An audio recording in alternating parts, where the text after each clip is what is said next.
10ই November পশ্চিম মেদিনীপুর জেলার কেশপুর ব্লকের মুগপসান অঞ্চলের মুগপসান মুক্ত মঞ্চের ব্যবস্থাপনায় মুগপসান প্রাথমিক বিদ্যালয় প্রাঙ্গণে স্বেচ্ছায় রক্তদান শিবির, বিনামূল্যে চক্ষু পরীক্ষা শিবির, দুস্থদের বস্ত্রদান এবং বৃক্ষ প্রদান কর্মসূচি পালিত হয়। এই রক্তদান শিবিরে 78 জন স্বেচ্ছায় রক্তদান করেন। 1.5 শতাধিক মানুষের বিনামূল্যে চক্ষু পরীক্ষা করা হয়। 42 জনের বিনামূল্যে চক্ষু অপারেশনের জন্য মেদিনীপুর রটারি আই হাসপাতালে নিয়ে যাওয়া হয় এবং 70 জন দুস্থ মানুষদের বস্ত্র বিতরণ করা হয়। তার সাথে 200 বৃক্ষ প্রদান করা হয়। সর্বশেষে মুগপসান প্রাথমিক বিদ্যালয়ের ছাত্রীদের নিয়ে দেশাত্মবোধক গানে নৃত্য প্রদর্শন অনুষ্ঠিত হয়। এই অনুষ্ঠানে উপস্থিত ছিলেন মুগপসান অঞ্চল প্রধান রওশনা খাতুন, কেশপুর পঞ্চায়েত সমিতির সভাপতি চিত্তরঞ্জন গড়াই মহাশয়, মুগপসান অঞ্চলের বিশিষ্ট সমাজসেবী হাসানুর জামান, মুগপসান প্রাথমিক বিদ্যালয়ের প্রধান শিক্ষক দীপক রায়, গড়সেনাপেতা প্রাথমিক বিদ্যালয়ের প্রধান শিক্ষক স্নেহাশিস চৌধুরী, মুগপসান টার্গেট ওয়েলফেয়ার সোসাইটির সম্পাদক শেখ আব্দুল সফি, মুগপসান স্পোর্টিং ক্লাবের গেম সেক্রেটারি শেখ গোলাম হোসেন, মুগপসান দুর্গোৎসব কমিটির প্রতিনিধি কার্তিক বিশুই, বাজুয়ারা আহার চ্যারিটেবল ট্রাস্টের সভাপতি শেখ মোহাম্মদ হোসেন সহ বিশিষ্ট গুণীজনেরা। অনুষ্ঠান শেষে আয়োজক মুগপসান মুক্ত মঞ্চের সম্পাদক ডাক্তার শেখ কমরুদ্দিন সকল রক্তদাতা সহ উপস্থিত সকলকে সোসাইটির পক্ষ থেকে শুভেচ্ছা জানান। গ্রামের একটা সোসাইটি মুগপসান মুক্ত মঞ্চ দীর্ঘ প্রায় 12 বৎসর অতিক্রম করে আজ 13 বৎসরে পদার্পণ করল। সেই মুগপসান মুক্ত মঞ্চ আজ স্বেচ্ছায় রক্তদান শিবির করেছে, সাথে বিনামূল্যে চক্ষুসানি অপারেশন এবং চক্ষু পরীক্ষা শিবির, সঙ্গে দুস্থদের মানুষের পাশে থাকার বার্তা দিতে এই মুগপসান মুক্ত মঞ্চ দুস্থদের পাশে থাকার জন্য বস্ত্রদান শিবির এবং বিশ্বে যেভাবে তাপমাত্রা বেড়েই চলেছে, মানুষের গাছ অতিরিক্ত হারে কেটে দেওয়ার জন্য বন জঙ্গল নষ্ট করে বসত বাড়ি গড়ে তোলার সাথে সাথে যেভাবে ক্ষতিগ্রস্ত হচ্ছে, সেই বিশ্ব উষ্ণায়ন রোধে মুগপসান মুক্ত মঞ্চ বৃক্ষ প্রদান কর্মসূচির আয়োজন করেছিল। সেই আয়োজনে প্রথমে যে স্বেচ্ছায় রক্তদান শিবিরটি শুরু হয়েছিল সকাল 10টার সময়, এখনও পর্যন্ত এই শিবিরের শেষে প্রায় 78 জন রক্তদান করেছেন রক্তদাতা।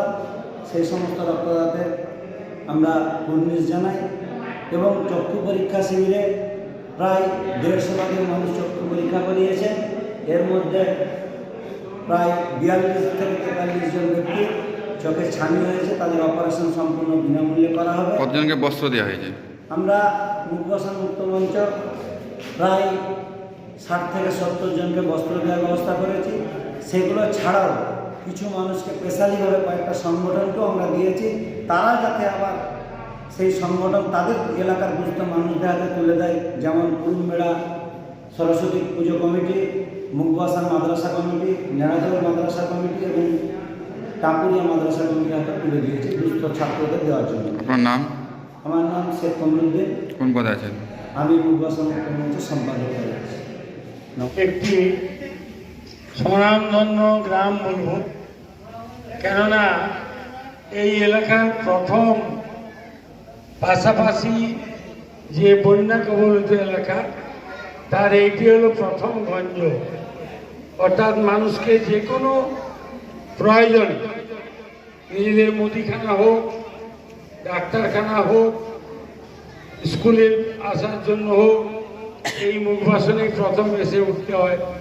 এবং এখন অনেক রাস্তা হয়েছে, আগে কিন্তু জল বৃষ্টি উপেক্ষা করেও ও বন্যার মধ্য দিয়েও এখানে হয়ে মানুষকে বিভিন্ন যোগাযোগের পথে যেতে হতো।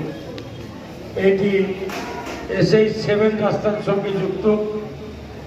আর সর্বোপরি এই গ্রামে একটা পুরাতন ঐতিহ্য আছে। এরা সর্বধর্ম সমন্বয়ে যে একটা চিরকালের জন্য একটা সমন্বয় সংস্থা হিসেবে গঠিত। বাবা আফগানি সাহেবের এখানে দরগায় এসে যখন সকলেই মানত করে জাতি ধর্ম নির্বিশেষে যেমন উপকার পান, তেমন এখানকার মানুষজন সব দিনই সমস্ত কল্যাণমূলক কাজ আর সেবামূলক কাজে ব্যস্ত থাকে। এই জায়গাটিতে যারা এসেছে তারা সকলেই যেভাবে আপ্যায়িত হয়েছে তা সারা জেলার মধ্যে একটি উৎকৃষ্ট জায়গা বলে সকলেই মনে করে থাকেন। এখানে যেমন ছিলেন আগে, এখানে স্থানীয় ডাক্তারবাবুদের মধ্যে যেমন আমার মনে পড়ে গোবিন্দবাবু ছিলেন, গোবিন্দ পাল। আবার এখানে একজন LMA ডাক্তার ছিলেন, ডক্টর আমাদের কামাখ্যা ঘোষের দাদা কি ভাই ঠিক মনে পড়েনি আমাদের, ডাক্তারবাবু বলে সকলেই ডাকতেন। এবং হরিপ্রসন্ন বাবুর এইটি ছিল তার প্রথম উঠার জায়গা, এনেছে ওঠার মতো এসেছে। যাই হোক, সেবামূলক কাজের মধ্যে দিয়ে এখনকার যে প্রজন্ম তারা যেভাবে এগিয়েছে, এই মুক্তমঞ্চ আজ নয় দীর্ঘদিন ধরে তারা মানুষের পরিষেবা দিয়ে যাচ্ছেন। এবং স্বাস্থ্য পরিষেবায় শুধু নয়, শিক্ষা ব্যবস্থার সঙ্গেও যুক্ত থেকে এত সুন্দরভাবে শিক্ষামূলক অনুষ্ঠানগুলি করে থাকেন, যা যারা উপস্থিত হতে পেরেছেন তারা সকলেই জানেন। তাই বলবো, এই বর্তমান সরকারের মামাটি মানুষের নেত্রী মমতা বন্দ্যোপাধ্যায়ের যে ইচ্ছা যে সর্বস্তরের মানুষ যে কোনো কাজকে মনের মধ্যে আনন্দ রেখে উৎসবের মধ্যে উদযাপিত করুক, তাই এই রক্তদান শিবিরটি রক্তদান উৎসবে পরিণত হয়েছে। এবং শুধু ইনারা যে কেবলমাত্র জীবনদায়ী রক্ত তিনি করেন তা নয়, চক্ষু শিবির থেকে শুরু করে স্বাস্থ্যসেবীদের বিভিন্ন, যখন কখনো হার্টের অসুখের সঙ্গে যুক্ত, কখনো চোখের সঙ্গে যুক্ত। কেশপুর থেকে শুভ ঘোষের রিপোর্ট, চেতনা বার্তা, জেগে থাকে, জাগিয়ে রাখে।